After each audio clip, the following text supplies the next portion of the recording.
Marcus and I had been dating for 7 years and were finally getting married. But a week before our wedding, he and his childhood friend took over the red carpet at my awards ceremony, sharing a passionate, slobbery makeout session that was clearly photographed and went viral online. Ashley is about to work with an acclaimed director, so I'm helping her generate some buzz to boost her popularity. Ashley is new to the industry, and as her top agent, it's only right for me to look out for her. Don't be so unreasonable. I didn't make a scene or throw a tantrum. I just told him we were over and blocked all his contacts. Then I called Ms. Eleanor. Mom, I've agreed to go on blind dates. When Eleanor heard I'd agreed to go on blind dates, she instantly changed her tune, cutting short her usual lecture about not wasting your life on that loser Marcus. Even over the phone, I could picture Ms. Eleanor grinning widely. Oh, my darling daughter, you've finally come to your senses. I always said Marcus was no good. Just look at the mess he made on the trending topics. I thought about how today's trending topics were filled with photos of Marcus and Ashley dominating the red carpet with their passionate kiss at yesterday's awards ceremony. There were even several trending tags like Innocent Ingenue to work with acclaimed and Innocent Ingenue's red kiss. Meanwhile, the tag about me winning a golden award was only third in popularity. It was unbearable to watch. Did those two think the red carpet was some kind of film set? Ms. Eleanor was still enthusiastically describing the blind date she'd picked out for me, using every flattering term imaginable: outstandingly capable, charming and elegant, handsome as jade, even resourceful and cunning. I was embarrassed. Mom, that's not how you describe someone smart. Ms. Eleanor was still tirelessly trying to sell me on her chosen son-in-law when the sound of the door code being entered echoed through the room. I belatedly slapped my forehead in regret. I was so focused on blocking Marcus that I'd forgotten he knew my door code. Grace, how could you block me? Marcus stormed in, acting as if he was demanding an explanation. Our wedding is next week, and you're playing these childish games of blocking people. That's so immature.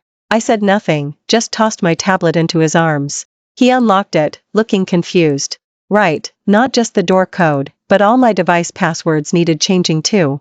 The unlocked screen displayed an enlarged photo of their passionate kiss. Marcus froze for a moment. He quickly recovered, showing no trace of guilt or remorse for his infidelity. Instead, he righteously tried to accuse me from a position of moral superiority. Ashley and I grew up together. We've had a bond since childhood. She just entered the industry and signed with my agency. She's all alone in the entertainment, so if I don't help her, who will? Besides, our kiss was staged. We didn't actually kiss. Why are you so narrow-minded? Staged? I shot him a glare. He was clearly in the wrong but stubbornly insisted. Didn't I tell you Ashley is about to work with an acclaimed director? She needs some early buzz and exposure. Can't you stop making a fuss for no reason?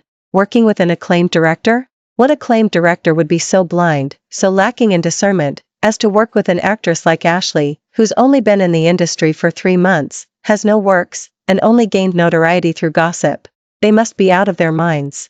Of course, it's director, who just returned from studying abroad. Ethan? He studied abroad for 7 years. How did he come back so desperate? Ethan and I were acquainted. 7 years ago, I was the leading lady in his directorial debut. The film was a huge hit, winning countless awards. As his value skyrocketed, I also won the best award for the film, reaching a career peak with constant offers for roles pouring in. Though and I weren't close, I knew he was someone who cherished his reputation and wouldn't be so careless with his casting choices. Director said he'd cast Ashley in his new film? Of course. Marcus declared arrogantly. Director already hinted on social media that the leading lady for the new film will be chosen from Synergy. Synergy was the entertainment company my mother, Ms. Eleanor, founded after her divorce. Its focus on the entertainment industry was also to support my interests and career. It had grown into an industry leader, with hundreds of actors of all levels under its name, from A-list stars to rising newcomers. How could he know that the leading lady director mentioned was Ashley? I wasn't sure if Marcus noticed my doubt or just wanted to show off, but he answered without being asked. Now that I'm Synergy's top agent, I decide who gets which role. Director will definitely do me this favor. I thought Marcus had some inside information, but it turned out to be nothing more than his own self-aggrandizing delusion. Seeing I said nothing, he grew bolder. Grace, quickly post something on social media to clarify. Public opinion on social media is very unfavorable to Ashley right now. I had seen it. It was nothing more than comments accusing Ashley of being the other woman who interfered in my relationship with Marcus, from both my fans and casual observers. After all, it was no secret that big star Grace was head over heels in love with her agent. Now that Marcus had publicly kissed another actress, many people were naturally voicing their disapproval on my behalf. I raised an eyebrow in silent refusal. What do I need to clarify? Everyone's saying the truth. Grace, stop causing trouble for no reason. Hurry up and clarify on social media. Ashley's reputation can't be ruined. I'm going to prioritize promoting Ashley. Once she finishes director's masterpiece, I'll have Synergy's investment department allocate $1 billion to produce a female-led film for Ashley. I really couldn't help but question him. We're not even married yet, and you're already planning to use my family's money to pave the way for your Ashley? Marcus was now fully immersed, holding forth. You and your mother are mere women. Synergy will eventually be in my hands, and I'll decide who gets promoted. With your looks, you're only fit for idol dramas, and you're getting old now. Once we get married next week, audiences won't pay to see a married woman. You'll have no roles, so you can just retire behind the scenes and be Ashley's assistant. As for Ashley, I'll give her all the company's resources. She'll definitely win a Hollywood Actress Award and be winning Academy left and right. He infuriated me so much I actually laughed. Looking at Marcus's face, lost in fantasy and already dreaming of a wonderful future with Ashley, I couldn't hold back. Smack. The slap echoed, sharp and clear. Marcus, we're over. Synergy will never fall into your hands. If you don't want to end up unemployed alongside your Ashley, get out now. Marcus covered his face in disbelief, his voice cracking with rage. He shrieked like a banshee, you dared to hit me? Do you want to ruin your career in the entertainment? Do you know I'm a top agent? Blocking you is as easy as crushing an ant. Block me? I sneered. Go ahead, try. It was laughable. The only reason he became a top agent was because I was the first artist he managed when he entered the industry. I shot to stardom and elevated my status just a few months after my debut, thanks to director's film. Marcus only earned the industry's compliments as a top agent because of my success. Later, because we were together, Ms. Eleanor only showed him preferential treatment and gave him many resources at my urging, which solidified his title as a top agent. I never expected him to get so big for his britches over it, even daring to threaten me. Marcus met my gaze for a few seconds before being the first to back down and look away. Yet he still remained arrogant and condescending. All right, Grace, aren't you just throwing a tantrum because I've been focusing on promoting Ashley lately and haven't spent much time with you? You're not a child anymore, can't you be more mature? I was speechless. Marcus, we've broken up. You can focus on promoting your Ashley now. I'll tell the company to assign me a different agent. Hearing me say I wanted a new agent, Marcus panicked for a moment, but he quickly forced himself to calm down. Grace, don't take this too far. My patience has limits. I'm giving you 1 week to reflect on yourself. Come apologize to Ashley and me before the wedding, or you'll be stood up and embarrassed on your wedding day. He finished speaking and stared at me for a long time. I fiddled with my fingernails, mentally planning my next manicure. Seeing he still hadn't left, I glanced at him askance. Are you done with your empty threats? Ashley has always wanted to walk down the aisle with me. She's going to be the bridesmaid at our wedding, you arrange it. Without waiting for my reply, he confidently walked away, as if certain I would comply. The next morning, Ms. Eleanor burst into my home in a flurry, pulling me out of my warm, comfortable bedding. She had arranged a blind date for me that morning. Who is this person that has you, a strong woman who's seen countless handsome men and beautiful women, lavishing such praise? On the way to the blind date, Ms. Eleanor practically gushed about the man. He's the son of my long-lost sister. Playing along with Eleanor, who was getting into character, I said, oh, no, that won't do. Incestuous marriages are discouraged. The blind date was at an elegant tea house, the Tea. Inside the tea room, the fragrant tea permeated the air, and sunlight filtered through the carved window frames, casting dappled shadows on the floor. It was then I realized the blind date Ms. Eleanor had arranged for me was actually Ethan. Ethan, dressed in a warm cashmere sweater, sat quietly before the tea ceremony table, standing tall like a pine tree. His lean, strong hand steadily lifted the teapot, pouring the boiling water smoothly and precisely into the tea bowl. As steam diffused, the tea aroma filled the air. He bowed his head slightly, focused on his movements, his expression calm, his long lashes lowered, absorbed, and gentle. This scene made me, who had navigated countless major events and was a veteran of many battles, feel reserved. It wasn't until I sat before him and he placed a freshly brewed cup of tea in front of me that he finally looked up. Try it? Thank you. I wasn't good at tasting tea, nor did I usually enjoy it. I took a small sip. The tea's fragrance, mingled with floral, fruity, and woody notes, left a lingering sweet aftertaste. It was surprisingly good. Ethan observed my reaction and chuckled softly. You do like it, after all. I was a little surprised. Ethan and I had only spent 5 months together on set 7 years ago. Back then, I was just a newcomer in the entertainment, and though Ethan was also a rookie director, his meticulous and perfectionist strictness meant we weren't very close. I hear you're getting married next week, but there's no groom in sight? Ethan subtly avoided mentioning me being cuckolded. He took a sip of tea. I wonder if I measure up to your expectations, Grace? Grace!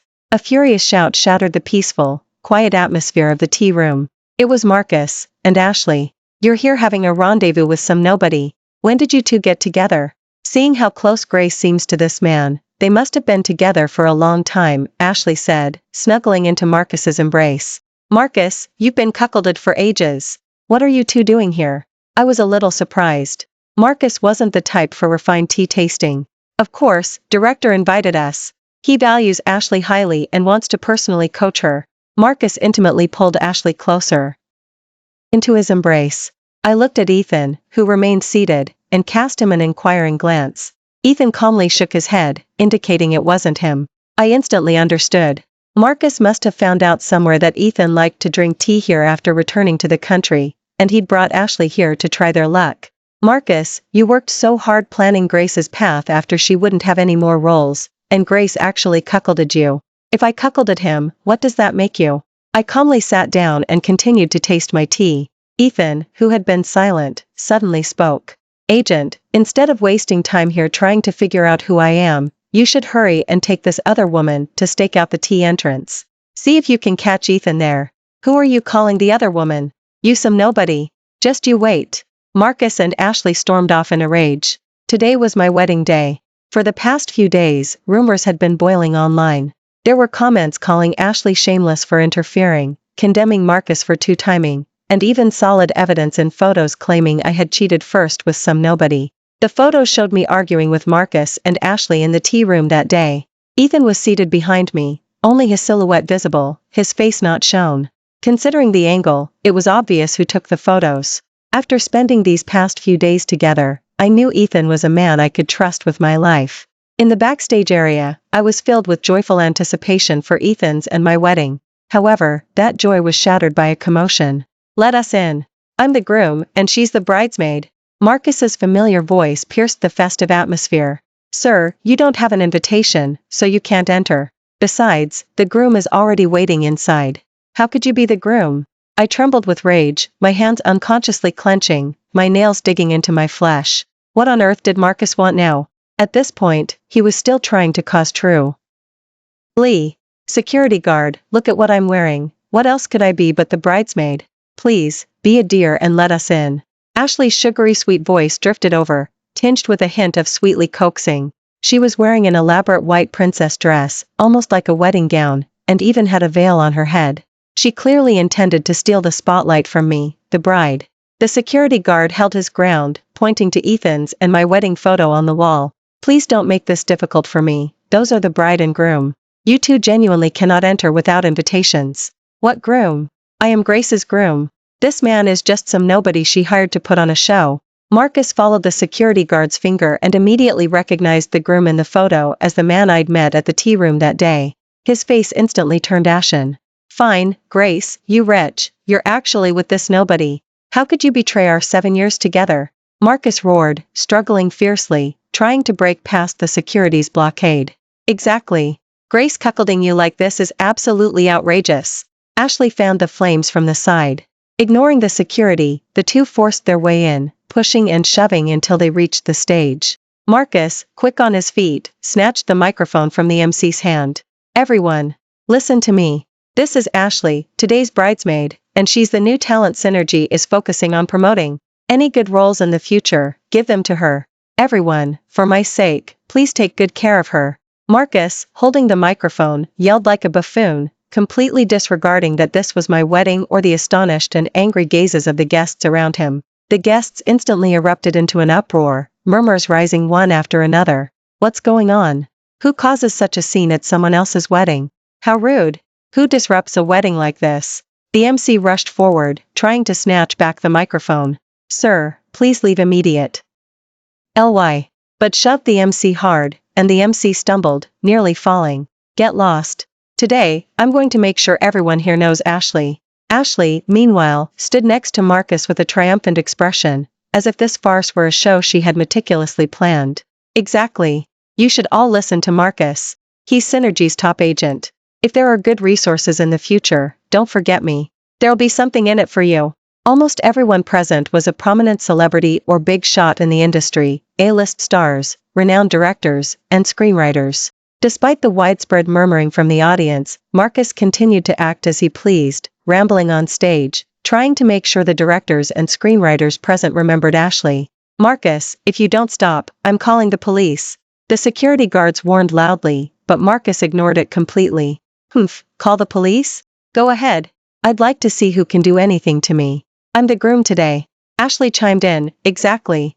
Who dares to lay a hand on Marcus? Just as the scene descended into chaos and was almost out of control, the MC finally seized an opportunity while Marcus wasn't paying attention and snatched back the microphone. Security, please escort these two troublemakers out.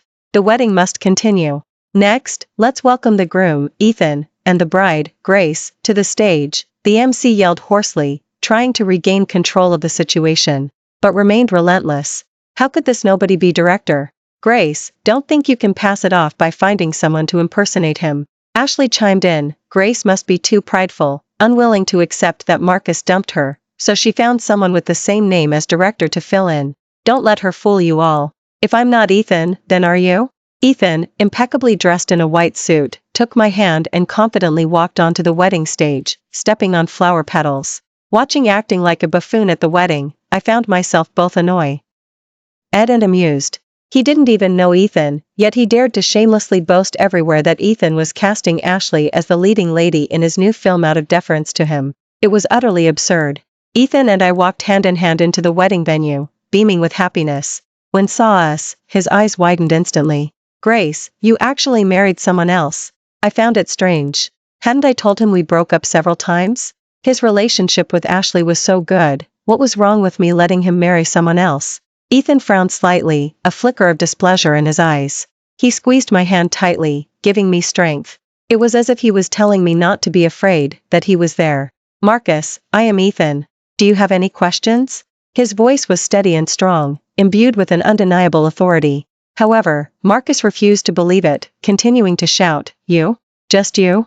Don't be ridiculous. The genius director from back then is not someone a nobody like you can impersonate. The guests in attendance frowned, annoyed by his unreasonable behavior. So, the surrounding renowned directors and A-list stars came forward, offering their wedding wishes to Ethan and me. Director, Ms. Grace, congratulations. May you live happily ever after. Happy wedding. Wishing you a happy marriage and many children. Their speaking from experience proved to Marcus that this man was indeed Ethan, the genius director who appeared out of nowhere years ago, left behind only one masterpiece, and then went abroad to study, but seemed blinded, still refusing to believe.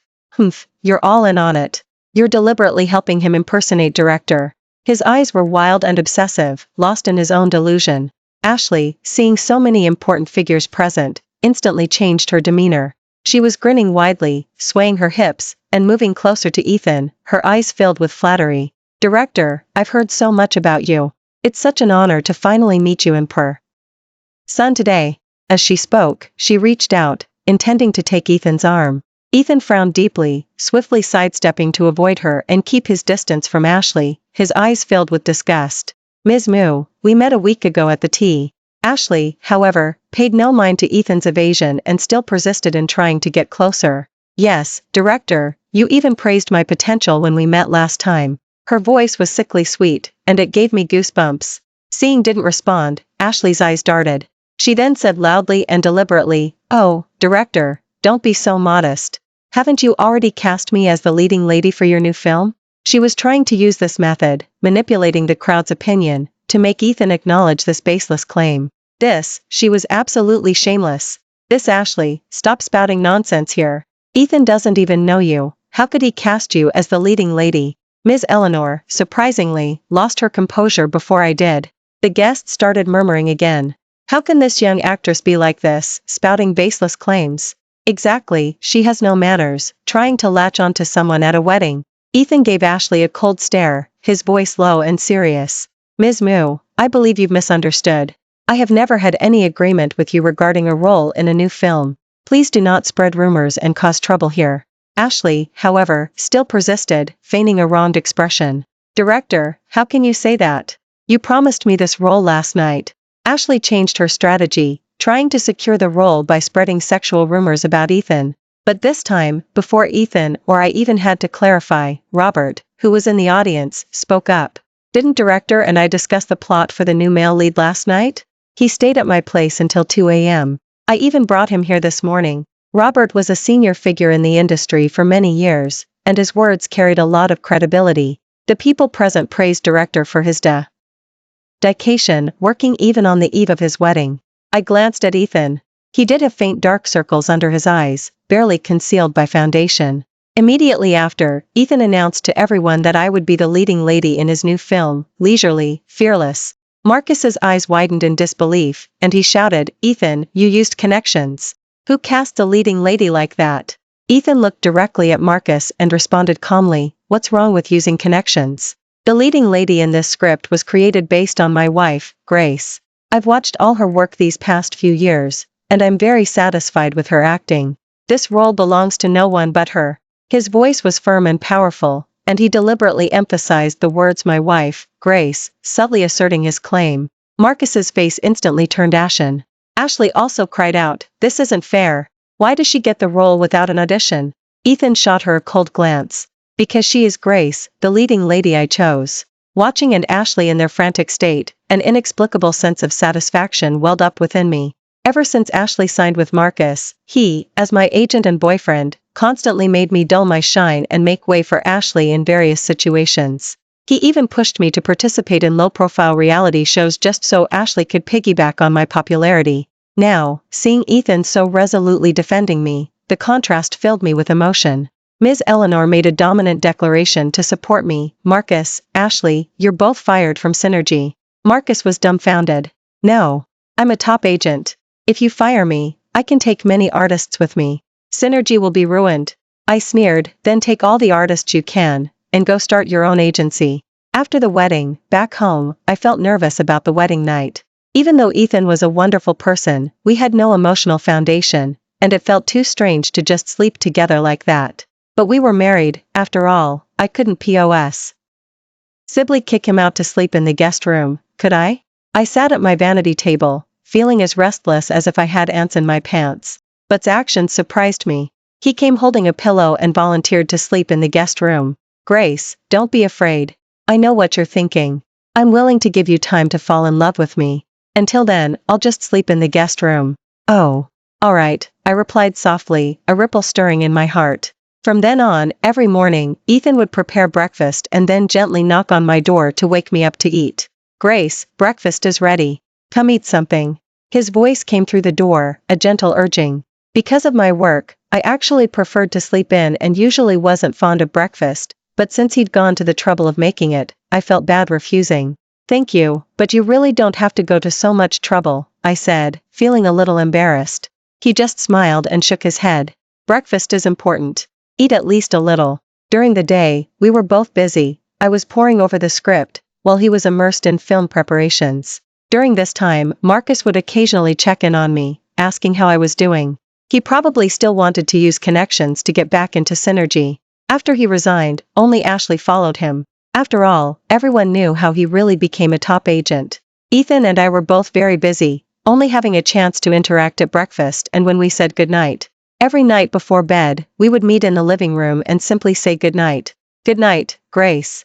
See you tomorrow. His voice was low and warm, as if it had a magic that could dispel my day's fatigue. Good night, Ethan. I replied, watching him walk into the guest room, always feeling an inexplicable sense of loss. Although we were married, it felt as though there was an invisible veil between us. This subtle distance left me feeling somewhat confused.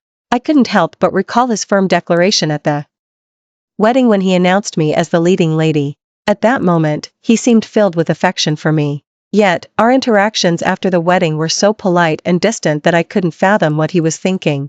I had always thought we got married simply because we both had mothers who were eager for us to settle down, so we just made it work. One morning at breakfast, I couldn't help but ask, "Ethan, why are you so good to me?" As soon as the words left my mouth, I regretted it, feeling I had been too blunt. He paused for a moment, then smiled and said, "Because you are my wife. It's my duty to take care of you." His answer left me a little disappointed. It seemed that in his heart, his actions were mostly driven by a sense of responsibility. I lowered my head, silently eating my breakfast, a bitter feeling in my heart. "Grace, what's wrong? Did I say something wrong?" he asked, seemingly noticing my change in mood. "Nothing, I was just thinking about the script," I quickly covered up, not wanting him to see what was on my mind. He nodded. "Feel free to share any ideas with me anytime. We'll make this film the best it can be together." Watching his focused expression, I couldn't help but feel a little helpless. Perhaps his feelings for me truly were just based on work and responsibility. The film's opening ceremony was about to begin, and I was uncharacteristically nervous. After all, this was the first significant project Ethan and I were collaborating on since our marriage, making it particularly meaningful. When announced that a minor role with only 1 minute of screen time would go to Ashley, I was genuinely surprised, and gasps of astonishment rose from those around us. "Director, this?" I couldn't help but ask softly, my mind full of questions. Work was work, and life was life. On set, I still called him director. Ethan frowned slightly and said in a low voice, "Don't ask now. I'll explain it to you later."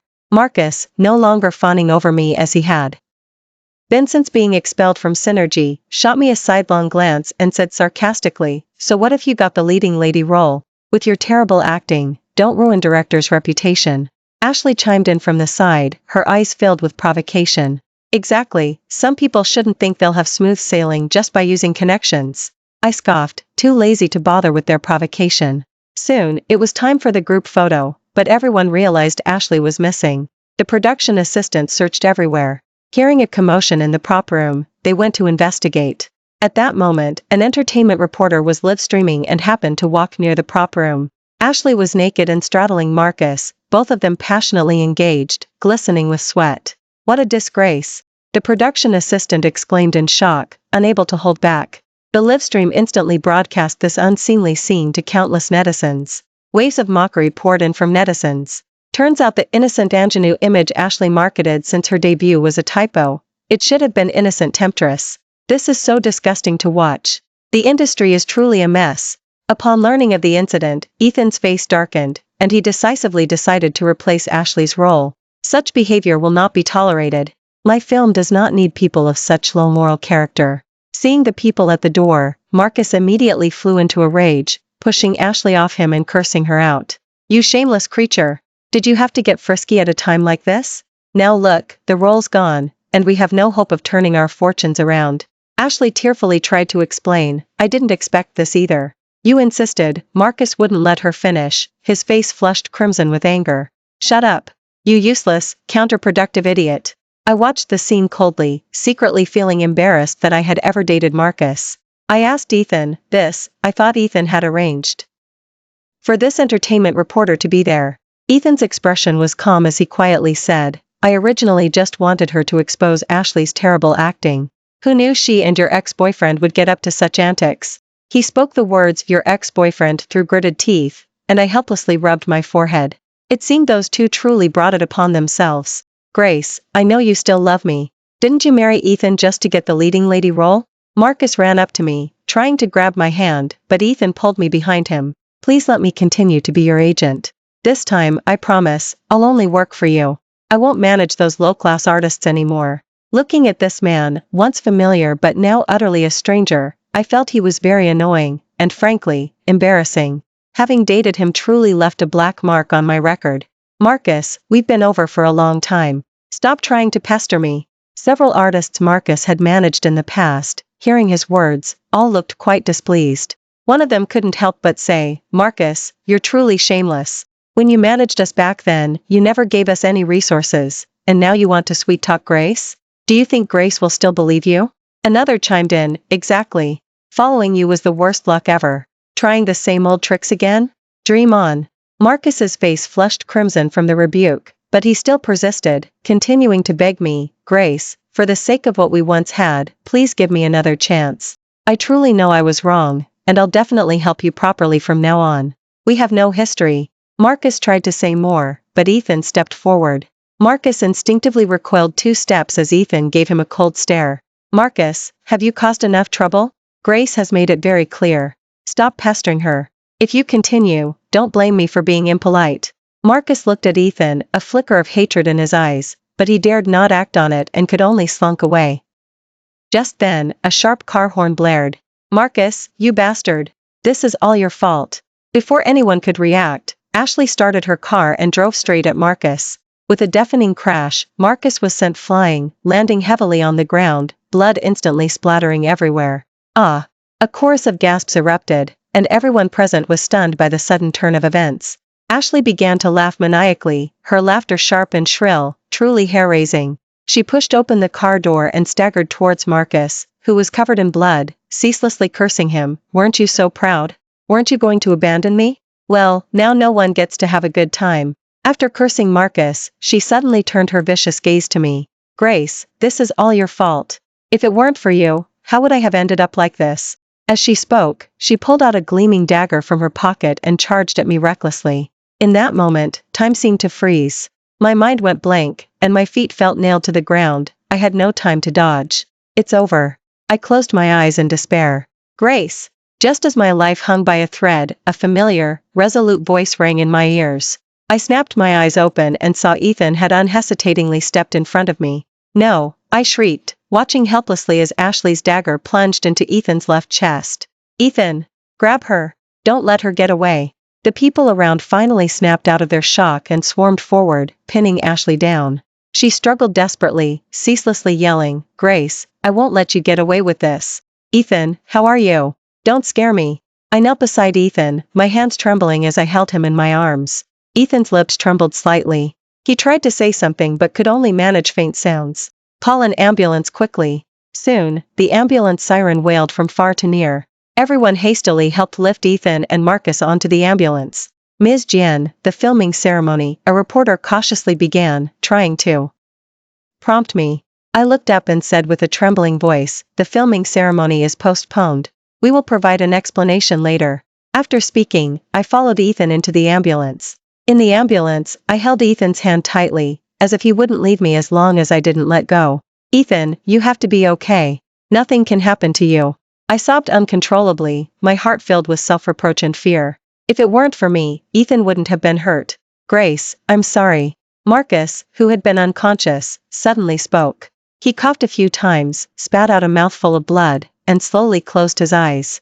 The doctor shook his head, saying helplessly, it's over for him. Hearing this news, my heart was complex. My former lover had now ended his life in such a tragic way. Meanwhile, Ethan slowly opened his eyes. He looked at me weakly, a faint smile on his lips. Don't be afraid, Grace. His voice was so faint it was almost inaudible. Ethan, I'm right here. Don't talk, you'll be fine. I squeezed his hand tightly, as if that could give him strength. Ethan gently shook his head and, with all his remaining strength, said, Grace. I've liked you for 10 years. From the first time I saw you on the sports field at Crestwood University, I fell for you. I froze, never expecting Ethan to confess his feelings at such a critical moment. Ethan, don't talk anymore. When you're better, we can talk all you want. Ethan's voice grew weaker and weaker. Don't be afraid. I'll always protect you. After saying this, his hand fell limply, and he lost consciousness. Ethan, wake up. Doctor, save him. Please, save him. Ethan was wheeled into the operating room, and I waited outside, my mind a mess. The sun set, the starry sky emerged, and finally, the operating room light went out. The injured person is out of danger and will be moved to a hospital room shortly. I guarded his hospital bed, not daring to close my eyes, afraid he might wake up wanting water or something. Although was out of danger, his unconsciousness seemed to be a very long sleep. He dreamt of 10 years ago, during his university days, the first time he saw Grace. It was sophomore year sports meet. The sports field was bustling, and I was there to accompany a friend competing when, unintentionally, my gaze was drawn to a particular scene. The registration desk for the women's 3,000-meter race was deserted, with only 3 people signed up. And one of them was Grace. She was wearing a sports tank top and shorts, her high ponytail swinging lightly with her steps. It was as if she carried an invisible magic that drew my gaze. She walked under the sun like that. Compared to the other two girls, her face was exceptionally beautiful, her fair skin glowing with a healthy blush, her bright eyes conveying determination and confidence. The race quickly began.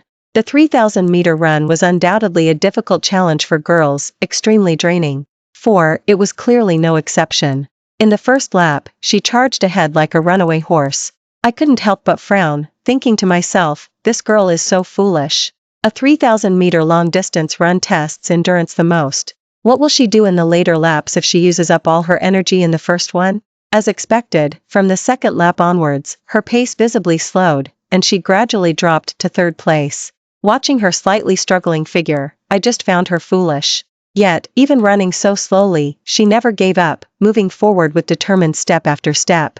Finally, she completed the entire race. But one of the girls who ran with her suddenly collapsed after crossing the finish line. Grace didn't even take a moment to catch her breath. Ignoring her own exhaustion, which felt like she was about to fall apart, she bent down directly, attempting to carry that girl to the infirmary. Are you crazy? My heart startled. I quickly rushed forward to stop her frantic pace. Someone who collapses after a long run needs to lie flat immediately to ensure clear breathing, and they need to be cooled down. You'll hurt her if you do that, I said, my heart pounding with urgency, while quickly squatting down to help the girl. Grace listened to me, stopped, and half squatted beside me, holding her knees. Her hair was already soaked with sweat, strands sticking to her face, her ponytail hanging down, gently brushing her cheek with each breath. With her back to the sun, she said to me, "Hey, I'll shield you from the sun, you quickly save her." I looked up at her, feeling a mix of amusement and exasperation, unable to stop myself from thinking, with her small frame, how could she possibly shield me from the sun? The girl gradually regained consciousness and slowly opened her eyes. Seeing this, Grace quickly reached out to help her up and said to me, "Thank you for saving her, fellow student." I was at a loss for words. Watching her retreating figure, I impulsively called out to her, "What's your name?" She turned her head, her ponytail swinging lightly with her movement, tracing a beautiful arc in the sunlight. She flashed a brilliant smile and said, "Grace." I suddenly woke up by his hospital bed. The sun was high. I scratched my head, wondering how I could dream of something so long ago. Sophomore year was 10 years ago. But that male student looked so familiar. I tried hard to recall his face. "Awake?" Ethan's slightly weak voice sounded from above me. I looked up at him, and his face miraculously matched the one in my dream. "Ethan, you haven't changed a bit in 10 years. With my meticulous care, Ethan was discharged from the hospital quickly. A month later, courtyard, Fearless resumed filming. Grace, I heard Ashley was sentenced to life imprisonment. She suffered from severe depression and a mania in prison and committed suicide. Chloe, a young actress I was working with, casually mentioned. Hearing's name now felt like a lifetime ago. She was a pitiable person. But pitiable people often have hateful traits. Grace, get ready for the next scene. Ethan's voice reached me, interrupting my thoughts. "Okay, coming," I replied, composed myself, and once again immersed myself in filming. I knew more storms awaited me in the future, but I was ready to face all challenges with Ethan. Thank you for watching today's story. If you enjoyed this video, please like and share it with your friends. We look forward to hearing your thoughts in the comments section. Feel free to share your views, and don't forget to subscribe to our channel for more exciting stories. See you next time.